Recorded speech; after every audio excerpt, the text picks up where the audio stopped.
Welcome to the Mindful Mama Movement podcast. I'm Shannon Kinney-Dew, creator of AFreeSpiritLife.com. And I'm Ashley Walburn, owner of Home Holistic. And together, we are bringing you the Mindful Mama Movement. Mindful mothering is about nurturing your heart and soul while you nurture your children.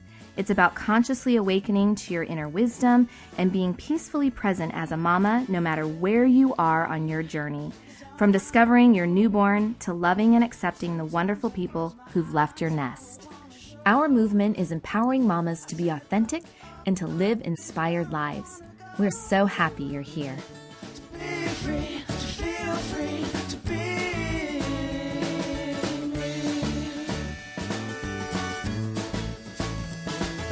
Hey everyone, it's Shannon. Welcome to episode 24 of the Mindful Mama Movement podcast.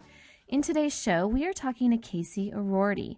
Casey is the creator of JoyfulCourage.com. And she also has a wonderful podcast called Joyful Courage, and that's actually how I met Casey. We are part of the She Podcast group on Facebook. If you happen to be a podcaster, you definitely need to check that group out. It's for women podcasters to connect, and Casey and I connected. We fell in love with each other's shows, and we have a lot in common. And Ashley adores Casey as well. We had such a fun conversation. In fact, the conversation goes so long that we've decided to put it into two parts. So you'll get part 1 today and then part 2 in episode 25. In today's show, we dive into what Casey experienced when she became a mother. She was very surprised by what she learned in motherhood. She said before having kids, she saw herself as a very carefree spirit. And then she started to notice a lot of darkness that was being stirred up by the challenges that she was facing being home with her kids. She was really grateful to discover positive discipline, and she even got trained in it. And now she is a positive discipline coach. And she talks about what that is and how positive discipline philosophy can help you create deep connections with your kids. We talk about how to use it with even toddlers all the way up through the teenage years. So I know you're going to love this conversation. Check out JoyfulCourage.com to learn more about Casey. And for any of the show notes or links that we mention, you can find those at mindfulmamamovement.com. Today's show is brought to you by homeholistic.com and AFreeSpiritLife.com.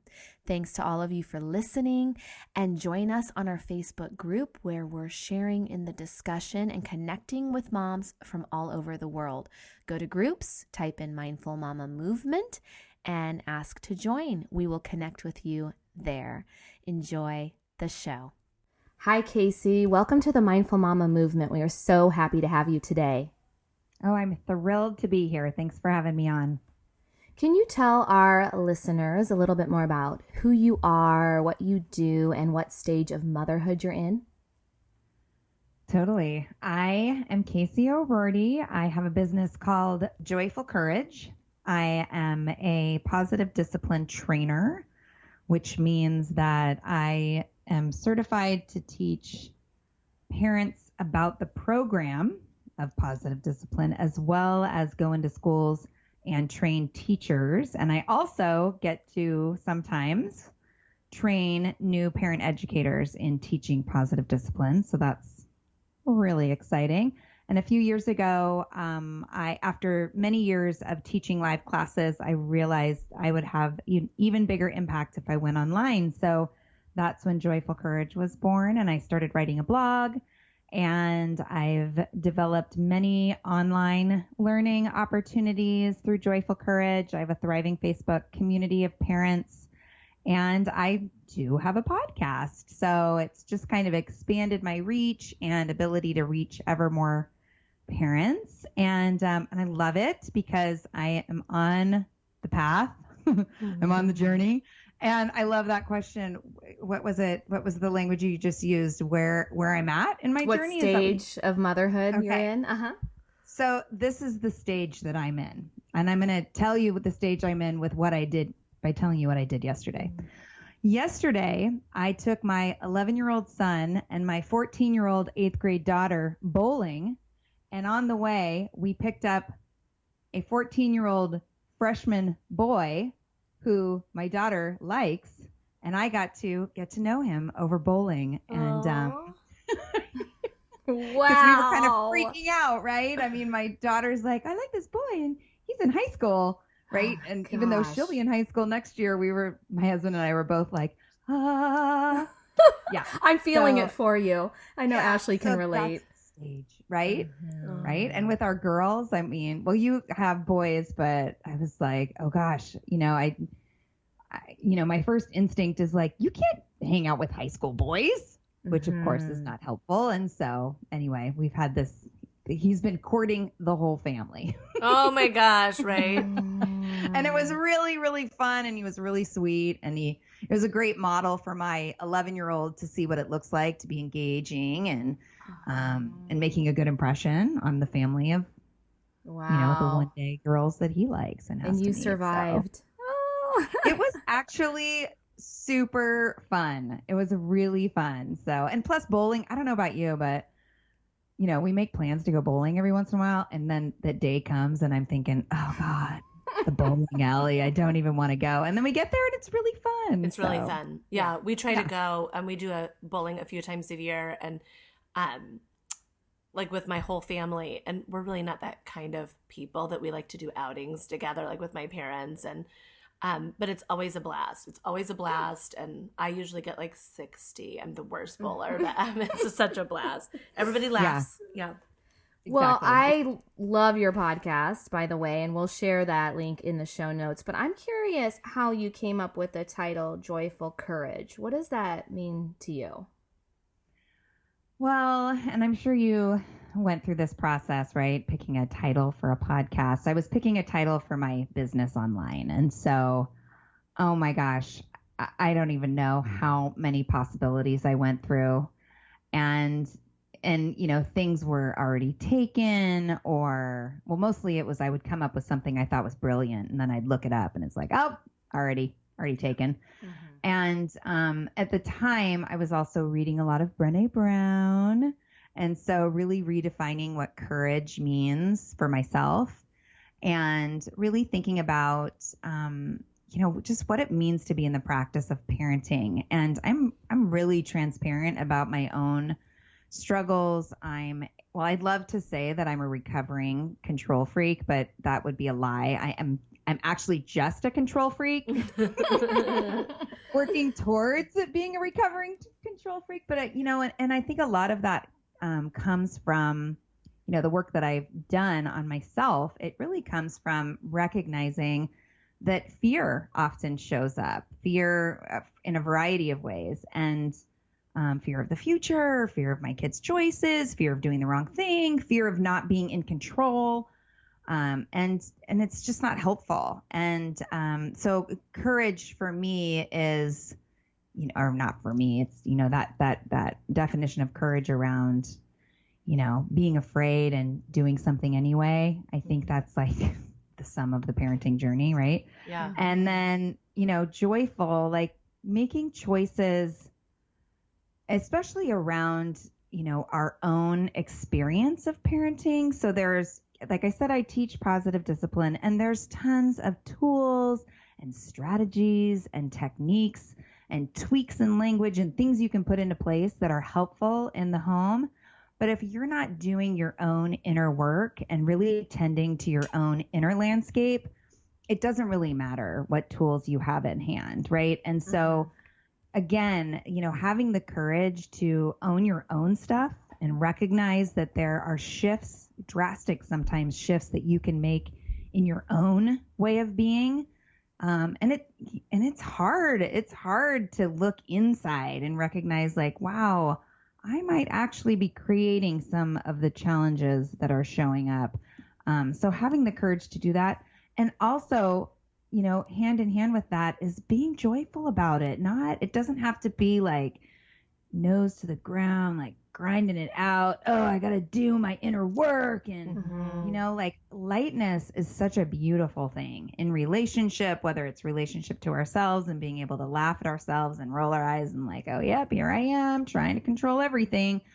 Or lightness when our kids are showing up in their own struggles or whatever, you know, joyful courage just seemed like to perfectly sum up really what I want to bring more of to the world. That was my Okay. really long answer. No, it was a really great long answer. I loved it. Okay, I loved thanks. it. We're going to back up a little bit and Yeah. just talk about if you would like to share what it was like becoming a mother for the first time, anything about your pregnancy and childbirth and kind of first year experience.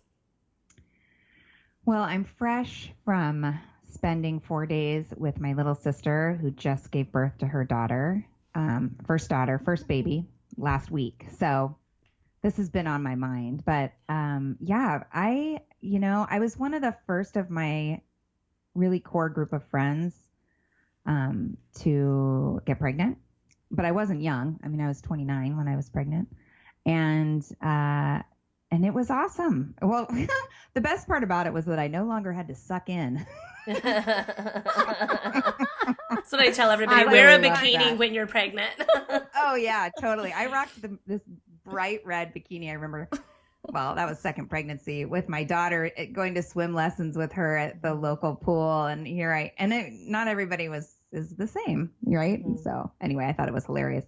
But yeah, so pregnancy was great. It was easy. I did have some older moms in my community that were really inspirational for me. And I think that had I not been in the community I was in, you know, natural childbirth just wouldn't have been on my radar, or midwives or any of that. So I remember we found out we were pregnant, and I was unsure about which path I wanted to take with pregnancy, whatever you call it, like OB or midwife. I don't know. And so we were about 10 weeks pregnant, and I wanted to make an appointment with both and just see what it felt like. And first of all, the OB wouldn't see me. I could only see a nurse practitioner because I wasn't 12 weeks, which that rubbed me wrong. Mm-hmm. But whatever, I went. I had that appointment and an appointment with the midwife on the same day.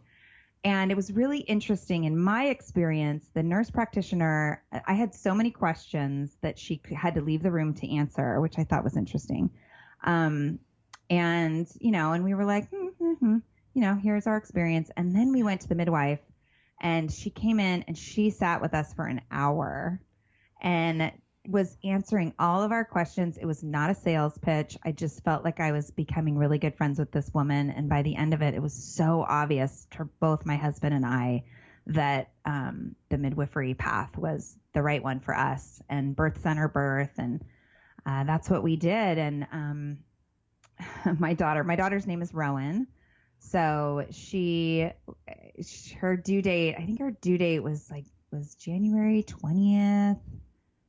And she, I had been going to a girlfriend of mine, does prenatal massage. And so a few days before her due date, I said, let's really work on those pressure points. Like, let's get this started. I'm ready. And so my really good friend, Mia, just worked it out on my pressure points that, are known to induce labor. Mm. And so, of course, I had the slowest rollout of labor ever. I mean, Thursday night, my contractions were 2.5 hours apart. And I'm laying in bed. I'm in labor. Right? I'm in labor. Oh my God. I'm just waiting for the next one and not sleeping. And then it's slowly the gap, slowly. And I wasn't in labor. I just instigated some really good Braxton Hicks contractions, but I didn't know that at the time. Anyway, the whole ordeal I was in true labor for probably 48 hours. And oh my God. And we got to the birth center, and it was, and I was clenched. I thought I was all relaxed, but really I was not relaxed. And controller showing up definitely. And we ended up choosing, I just kept waiting for somebody else to suggest that we go to the hospital because it was so it just think I wasn't progressing. No, nobody was in any distress, but I was so tired. I was like 4 days, no sleep. And finally the midwife said, you can stay here. Everything is fine. Or you could go to the hospital and get an epidural and you could rest. And then we could get this baby out. And so we did that, and I cried the whole way to the hospital. I was so disappointed. But at the same time, we got to the hospital. I got the epidural. I pulled out my birth plan. Nobody could walk in the room without reading the birth plan. OB came in. I was like, we took Bradley childbirth classes. Yeah. We know our rights, And she's like, I'm from Berkeley. It's all good, And so 6 hours later, 4.5 hours of pushing, Rowan finally came out. and then it took as long as possible for her umbilical cord stub to fall off. It took as long as possible for my milk to come in. It took as long as possible for her first poop. It was annoying. But then it was good. And that first year, I was really okay with nursing on demand and having her in the sling. And she was just a fixture, and it felt easy because I was okay with that. My husband also was really supportive of having her in the bed with us, and it was glorious. Yeah. Things didn't get really tough in the parenting world until I had my second child. Me too. I have the same story. I'm like, ooh, baby number 1, so easy. Baby number 2, tricky. Well, yeah. And it was crazy because for me, I did a lot of reading about transitioning to 2 and reading about the mama bear thing. And I was like, there's no way I'm going to push my older child away. Like, she has literally been on my hip, for the last 2.5 years. And it came on, and it was unexpected for me. And it wasn't so much that my second child was challenging, because he wasn't. It was more that my first child was responding to a different mom, because I was suddenly not available, and not only not available, but I was also like trying to nurse the baby to sleep, and in she walks, and I'm giving the silent, like, scrunch face, pointy finger, like, get out, and it just started this cycle where, she wouldn't be, and it was subtle, but it triggered me. Like, I didn't realize I could be triggered the way that I was getting triggered. And it brought up all sorts of ugly. And that was when I got trained to be a positive discipline parent educator. And that training actually changed the dynamics in our house. Oh, that's amazing. Well, we want to talk more about that, but there's something you said that kind of stands out for me. I love that, responding to a different mom. Because just recently, so my oldest is 9, and we try to do, individual date time with each other. But it had been quite a long time since him and I just had our own date. So Friday night we had this plan, and we went, had our date, and it was so wonderful, but at the same time there was kind of that awkward like getting back into where it's just the two of us, where I'm not, making sure everyone's getting to school on time and got their lunch and all that stuff that we do. And I just, that kind of stood out to me, how important it is to get that one-on-one time with our kids too, but to really recognize that we're kind of a different mom in certain situations, and our kids have to learn to adapt to that just as much as we're adapting to them. I think that's right. Yeah. Right. And we can't expect them to be super skilled at that. Right. Like I find myself saying this a lot, especially to clients who have, any kids, but I mean, we think about what our expectations are for 2-year-olds, right? 2-year-olds who have 2 years of life experience to draw from around self-regulation. And we take it so personally, or they're being naughty, or even like, my 14-year-old. I mean, 14 years is a very short amount of time to develop coping skills, to develop insight, to develop a broader perspective around, like, how is my behavior affecting the world around me? Yeah. And we forget that it's actually, those are skills that we develop over time through experience. And so it starts to help us so that response actually makes sense, considering she's 14 or he's 10 or they're 2, right? Mm-hmm. Yeah, that's so great. So being a mom for 14-ish years now, is there one thing that really stands out to you that you've learned about yourself on your mothering journey so far? Oh my gosh. Are we allowed to swear on this show? We have that question all the time. Kids are in the car listening. Kids are in the car listening. Do it your mild version. Okay. Well, just get your stuff together. Like, get it together. You know, I mean, that's what has been huge for me, not only in my relationship with my kids, but in my relationship with my husband. You know, I mean, so much of what we're responding to when we're triggered has nothing to do with the actual human in front of us. And I am all about self-growth, self-help, self-development. Like, I think that is foundational in life experience. And I think that when we have kids, it's if we see it as an opportunity to recognize where our areas of growth are, then we get to evolve into ever better, ever more connected human beings. I have a tagline on my website, which is raising our children while growing ourselves. And I think that when people step in and say yes to that opportunity, it makes for such a rich and powerful experience and allows us to show up so much better for the people in our lives. So that's the biggest thing. I love it. I just got in teaching a mom and tot class, and the class is called Own Between because they're really not babies anymore and they're not really toddlers yet. They're kind of the 1 year to 2 year age range. And so they're not following directions. You know, they're just like little hurricanes. And all the moms in there today really look like they'd been up all night drinking. You know what I mean? Like, they just looked really tired and kind of glassy eyed and like, am I going to survive? Am I going to survive this thing? And one of the moms, they both kind of mentioned that they were really tired, that the kids are going through something. But one of the moms said to me, like, sometimes I don't feel okay. And then she goes to sleep and I think, I got this thing. I got this, you know? And so I asked her, I said, like, when do you feel the most like yourself? And she couldn't answer that question. And she, I mean, like, you know, in our community, we talk about that so much. Like, what do you do? How do you get your stuff together? What are you doing to get your stuff together?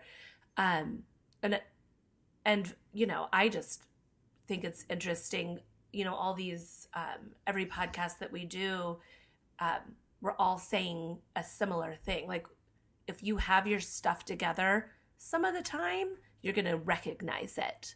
And it's amazing. What did you do to get your stuff together? Well, my stuff is still splayed out all over the place. Yeah, girl. Yeah. But, you know, I mean, one thing that has been monumental in my practice is learning and practicing meditation. And you mentioned before we got on that you listened to the summit. I did a summit last week with a couple teachers around meditation. And the way that I make the connection for the clients that I work with is when you sit for 5 or 10 minutes and you practice mindfulness, right? You practice meditation, and the goal isn't like have an empty mind for 5 or 10 minutes. The goal is, recognizing, having that moment of, I'm thinking about what I need to get at the store. I'm going to let that go and come back to, you know, focusing on my breath.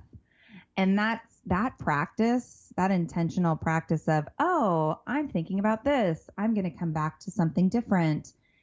You know, I compare that to those moments where we also get to start to recognize, I'm freaking out right now and I'm yelling at my kids. I didn't want to do that. So I'm going to let that go, take care of myself, and come back to a place of calm.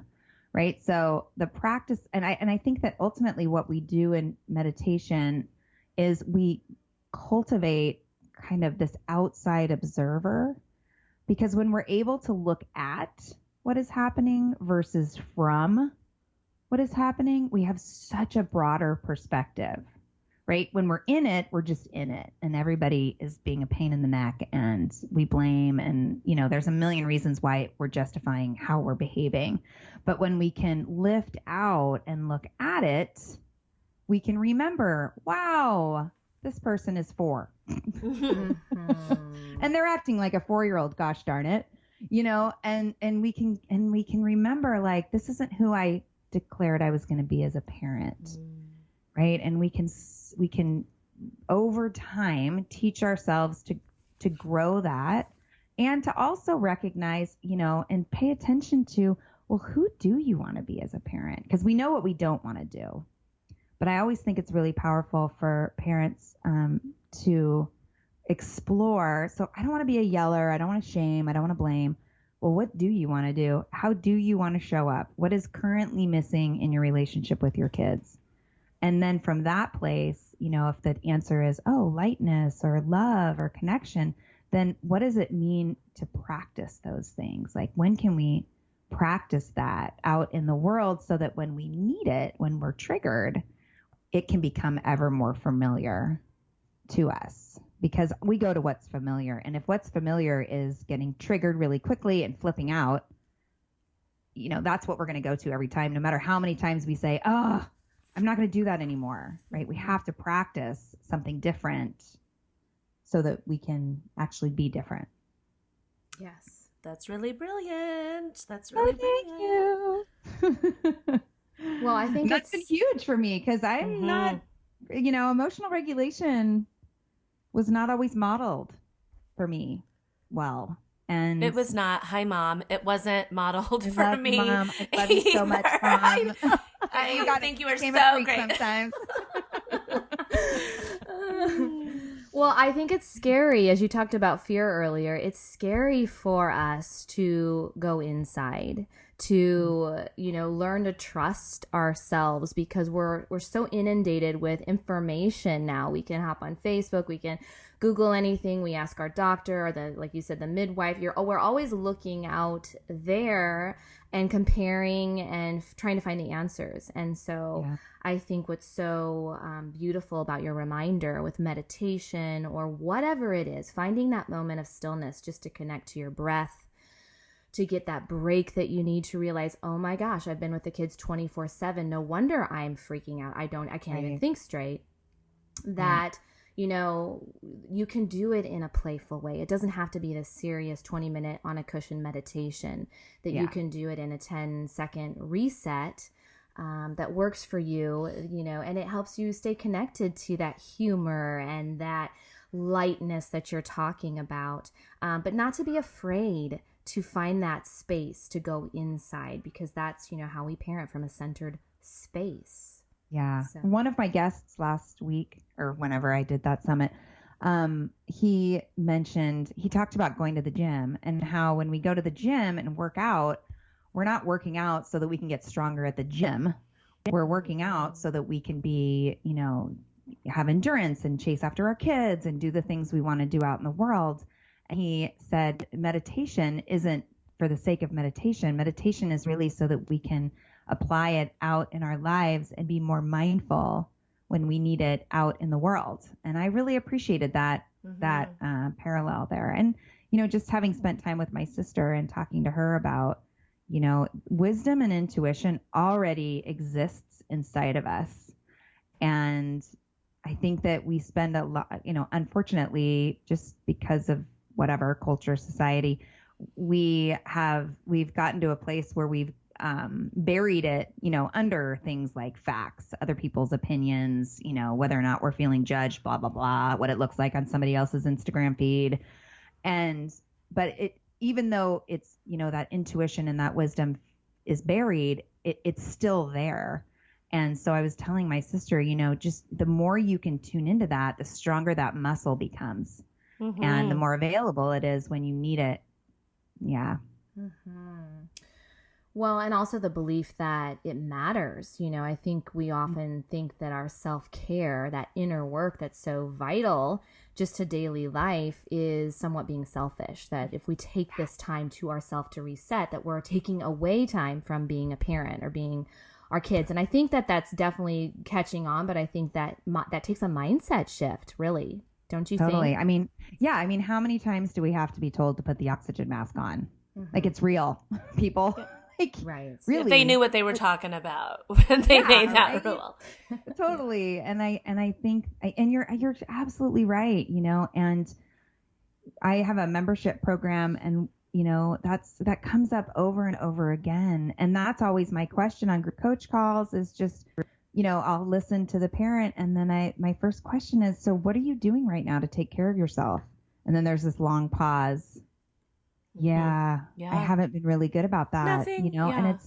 and I think it requires trust, right? Trusting that that's going to be enough. And same with, you were talking about having dates, regular dates with your kids, and in positive discipline, we just call that special time. And, you know, it's amazing in my live classes when parents get to puzzle out current challenges and they come up with, okay, I'm going to try this week, coupled with more special time. And they come in the next week and they say, you know what, this problem didn't even show up.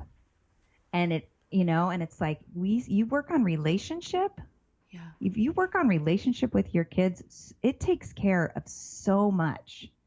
You know, Yeah. those little annoying issues just take care of themselves because your kids feel connected and they don't have to get creative or wacky to come back to that place of belonging and connection, because it's being fed. They're being fed that when we do that special one-on-one time with them. Yeah. And that requires us to trust that that's enough when it's like, but what about that? You know, I can't let them lie, right? Yeah. They're going to be in prison. You know, you're a liar. You're a liar now. You know what they do to liars? You know, 4-year-old, how dare you? Or like, so afraid that this is, you know, that we want to nip things in the bud, and we get so crazy. And I'm me included. Yeah. Totally. You know, I can go there too, but we just have to trust that it's a long game. You know, we're looking at long term. Yeah. My husband is really like pretty brilliant, honestly. Like, I don't think he's brilliant at the time. But there's a lot of like one-liners, I know, that stick out for me. And one thing that he has said to me a couple of times through the years is, we don't have to teach them everything today.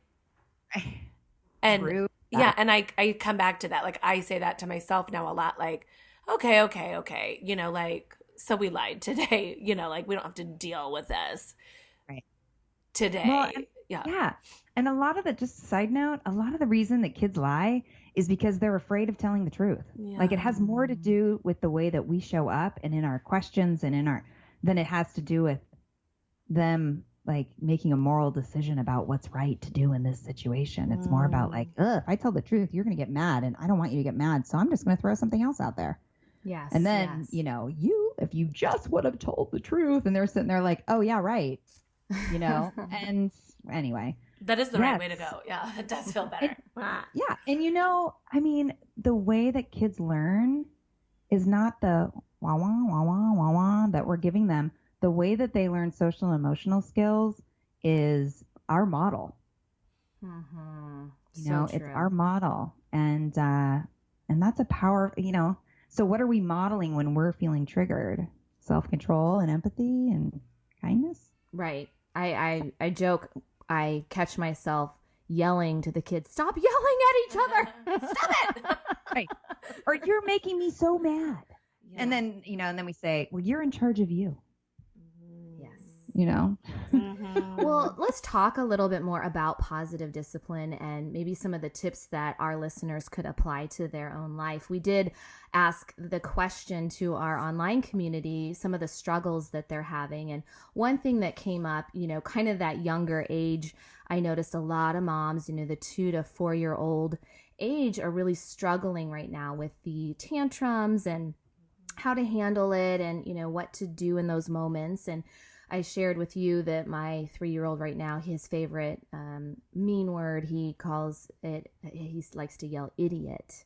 And thank you to Toy Story, because that's what they say it in every movie, but regardless. So he gets upset and he'll, you know, usually yell that word, but he also likes to take things from his older brothers. And so I I've tried so many different things. We've tried to ignore, we've tried to sit and connect, we've tried to see what's going on. It's usually at a certain time of the day, which is when dinner's going on and when he's tired. So we're kind of, assessing what's going on in the house. Mm-hmm. But it's interesting at that age, a lot of moms are saying the same thing. And one mom in our community shared that she's just totally at a loss. Mm-hmm. And, that's a hard place to be in when you just feel like you don't know what to do. So help us in that stage of motherhood. How can we apply positive discipline to those situations? That is a gigantic question. But I will do my best. So give us the one thing tip about that age. I think that we get through 2 and we breathe a sigh of relief, only to find out that 3 is a nightmare and 4 is even worse. Mm-hmm. Right. Yes. And, so just know where you're at.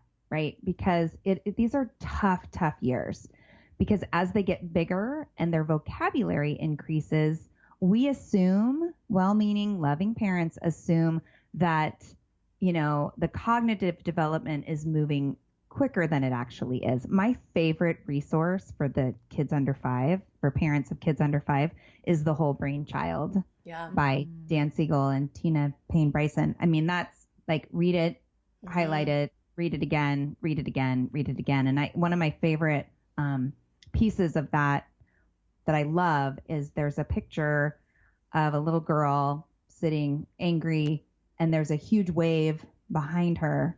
And the authors are talking about how they just can get slipped away. They get pulled out to sea with this wave of emotion.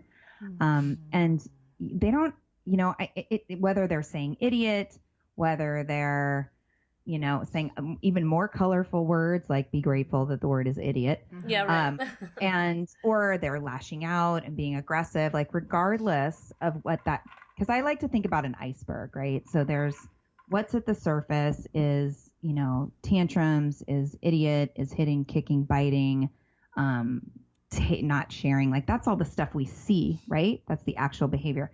Under the surface are things like lack of self-regulation, skill, not having the skills for navigating disappointment, having a skewed perception around how they fit in the family, also simply development, especially the youngest kids. What's happening developmentally for them is they want to be autonomous. And that autonomy voice, a lot of the time, for some kids, can be a lot louder than the voice of the parent saying, please don't jump on the couch, right? Mm-hmm. And so there's that. There's the classic HALT, hungry, angry, lonely, tired. Mm-hmm. Those things just screw us up, right? And for our littlest kids ever, even more. So, the first thing I would say is take a deep breath. This too shall pass. Like, they aren't going to be that little forever, which I know is so annoying to hear when you're in it, but I swear it's true. Mm-hmm. And, but just recognizing, like I said earlier, like you're in it's a long game. It's long-term parenting, and how you respond to them now is really going to determine what their beliefs are about, how they fit in the family and what kind of influence they have over their lives. So with all kids, but especially kids under 5, looking for opportunities for them to have choice. And not choice like, do you want red shoes or blue shoes, right? But really like choice on things that matter. So, and limited choices. And by the way, at this, like, do you want to go to the park or not is not a choice, right? Mm-hmm. But hey, I know you want to go to the park and we're trying to get ready to go. So would you like to help me pack the snacks? Or do you want to play with your toys and wait while I get this done so we can get there, right? So inviting them into cooperation, which is really, and then either choice works for both people, right? Either choice is helpful for both. The other tool that is really that I love for this age is we call them curiosity questions. So they're just what and how questions. We spend so much time, like that Charlie Brown voice, if you're old enough to remember, wah, wah, wah, wah. We spend so much time stuffing information into our children. And it's already, so much of it is already there, mostly because we've said it 500 times. So instead of saying it again and then being frustrated with the results, like shift it up and turn it into a question. So what do you need to have so that we're ready to go? Or what do you have left to do so that you're ready for bed? Routine charts are magical at this age, and not like, don't find one on Pinterest and print it out with a bunch of stickers. Create one with your child. Talk to them about, what do we do before we go to bed? What are the tasks? And then in the middle of the day, take pictures. Let's pretend, let's play, light, fun, connected. Take pictures of them doing all their steps. Give them the glue stick. Let them create the poster and hang it up. It becomes theirs. It's not something you need to reward them for every time they do it. It simply becomes the boss of bedtime. Like, oh, what else do you have to do? What's left? Go look at your chart. See what you've done. And doing it together and creating things together. And this plays out really well the older they get. We have agreements around cell phone use. We've got agreements around chores. And it's, the more that you invite the kids into the process, then you're saying like, here's the structure, like bedtime is happening, or there will be limited cell phone use. So here's the structure. And then within this structure, there's a lot of freedom. There's a lot of freedom for you to make it work for you. And I think that, that's, to me, that is a big piece of positive discipline. Mm-hmm. The other piece of positive discipline is this idea of belonging and significance. So it's based on the work of Alfred Adler, who was one of the first social psychologists. And he found in his work that human behavior is motivated by our sense of belonging and significance. And this goes for everyone, not just kids. Mm-hmm. I often say, like, we call it parenting, but really it's humaning. Yeah. Right? It's about being in human relationship. Yes. And so the belonging and significance piece is huge, right? When our kids feel connected, when they feel like they matter and they have influence on their life, they're going to show up pretty well. I mean, they're still going to get pissed and throw tantrums and everything, but you're going to notice that it's going to be shorter, more time between. They're going to be more willing to come up with ideas when they have that solid sense of, I'm connected, I matter in my family, and I can influence this. Right? And that you're not judged by those deep emotions. I think I love that visual of the wave. I think that was one of the most important things I heard very early on when I became a parent that helped me tremendously, was that idea that those big emotions, the reminder for children that those can be scary. When you're swept away by those emotions, that actually can be scary for young children. And so to stay connected to that and allow them to feel those feelings. I remember an incident at the grocery store with my oldest, and he was maybe, I don't know, close to 2 at the time. He wanted a water bottle. We weren't going to buy it. He screamed as loud as he could, and he cried and screamed and got uncontrollable, which is very unusual for him in a public setting, especially. And that inner trigger where you feel like, oh my God, everyone's watching and they think I'm a bad parent. You start to, and so that's where I think a lot of us tend to react or respond from. And I remembered that tip of just offer a hug, let them cry in your arms, hold them until you hear that sigh at the end, and they go through the cycle of that deep emotion. To me, that has been huge in my parenting, and I don't always remember it, and sometimes I'm exhausted and I freaking out and whatever, but I think what you said is powerful. And I think about the moms who are struggling right now to remember those feelings are heavy and can be scary for the kids, but to give them that safe embrace that makes them feel belonging. And how many times do we want that? Like, there's so many times I want to just like throw myself on the floor and cry and just oh my gosh, hug me. How often do we do that? Isn't she awesome? We are so excited to share part 2 of this conversation with you in episode 25. And until then, do what Casey suggests. This week, schedule some special time with your children and see what you can do to help them feel more connected. And trust that that's enough. You're doing great, mamas. Thanks for listening. Connect with us on Facebook, and we will see you next time. Take time to breathe, 'cause we know